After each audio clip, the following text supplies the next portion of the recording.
Ben Doughty for the hardest game with WBC and IBF welterweight champion Natasha Jonas. Always a pleasure to see you. Thank you, always a pleasure to be here.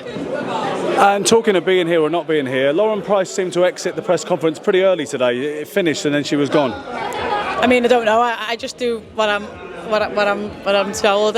People make the effort. I feel privileged for them to come. So I feel that everyone deserves some of your time. I said this last time. You do make a really nice point of making sure everybody gets a chance to speak to you rather than feeling like they got to hunt you down. Seems fair to say your trainer Joe Gallagher did more talking than you did up there today. Yeah, sometimes he does that. When there's a lot of pressure on. There's a lot more to boxing than just the physical aspect. There's a lot of mental side, and sometimes when the pressure's on, he'll do all the talking. So the pressure's off me, I just sit back and listen like everybody else. And when he says something, he's not just saying it for the sake of it. It's backed up by fact. So everything that he says, he can prove with the fact, and that's why Rob, I think, just went, yeah, I agree. But I think my fight is better, because if he would have disagreed, Joe had the facts to prop up what he says. So he did, and it did seem, I'm not going to say he got under her skin, but he appeared to annoy her in a way that was probably quite agreeable from Team Jonas's point of view. Yeah, I think one thing that we should be as boxers is able to hide our emotions. When we're hurt, we're pretending we're not. When we've just took a good shot, we're pretending that didn't hurt, But I think Lauren wears a lot of her expressions on her face. So you can see when she's annoyed, you can see, when she wants to reply, when she's dying to say something. And I think, yeah, that might be one of her tells on the night as well. So is this Natasha Jonas sort of aura of loveliness actually a bit of a smokescreen? Is that you know what I mean? No.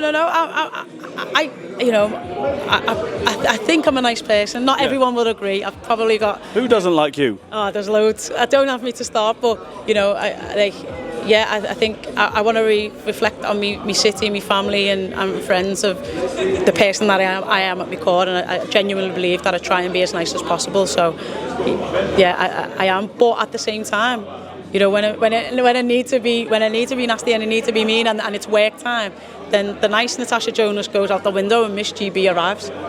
Yeah, and you wouldn't have got where you've got to if you weren't capable of that kind of juxtaposition. Jo was making some amount of a deal out of the southpaws that she struggled with in the amateurs. Do you believe your southpaw stance per se is a particular advantage in this fight more than the average fight? Yeah, no, I think it's a little bit different. I've only fought one southpaw myself as a pro.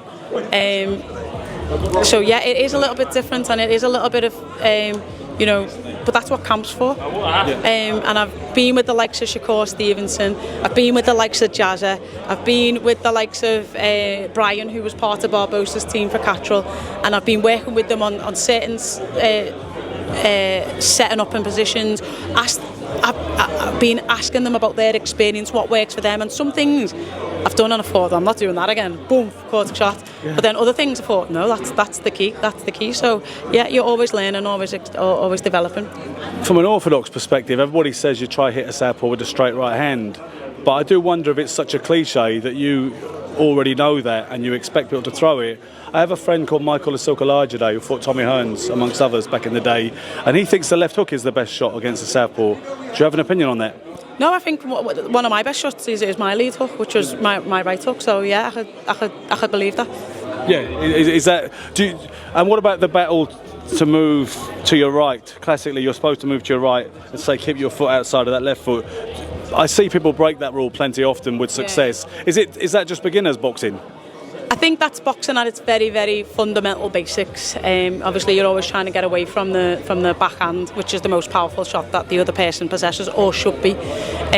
So yeah, but once you develop into boxing, you realise that you can slip the backhand and come over the top. You can slip the backhand and come underneath.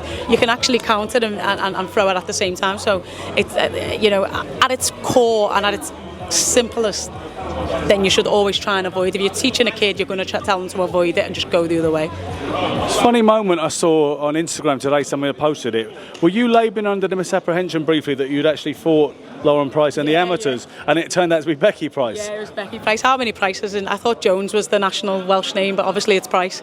It was Becky Price. So like when she said that, I was like, oh yeah, okay. Yeah, I guess that was score one for Team Price, but it is what it is. It's a battle, it's not the war. Weigh in tomorrow. Having got a background at light middleweight, 154 pounds, how easy is it or not for you to make 147 welterweight? So remember, I started at super feather, which is 130. So Yes. I've been a lot lower.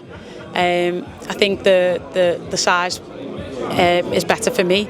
I was probably my best on GB when I was like 63, 64 kilos. When I fought in tournaments, that's when I'd get me best successes apart from the qualifying. And yeah, I kind of manoeuvred my way to make fights as I went along, but I don't struggle at all to make the 147. So What's the biggest sacrifice you make when you're in camp, whether it's comfort food or something like that? I think it's the time with my little girl, the quality time. That's why we've created like a little tradition of going on holiday as soon as the fight's over. So she's not cheap. She loves a holiday. She loves an expensive holiday. She cost me a lot of money. So we're going to Tahiti, and we're going to do the whole little Moana kind of thing in Tahiti Island, which is good. I see the press agent trying to usher you away. So one more question. After the weigh-in tomorrow, what will you do in the ensuing hours between that and the first bell to chill out or to focus or whatever? How will you occupy your time? I've got a sports psychologist. I'll speak with them. I'll speak with my little girl, speak to my family and friends, and yeah, just chill, just chill. Well, I wish you the best of luck, and I certainly won't be back in the other team. Thank you very much. Thank you very much. Cheers. Thank you.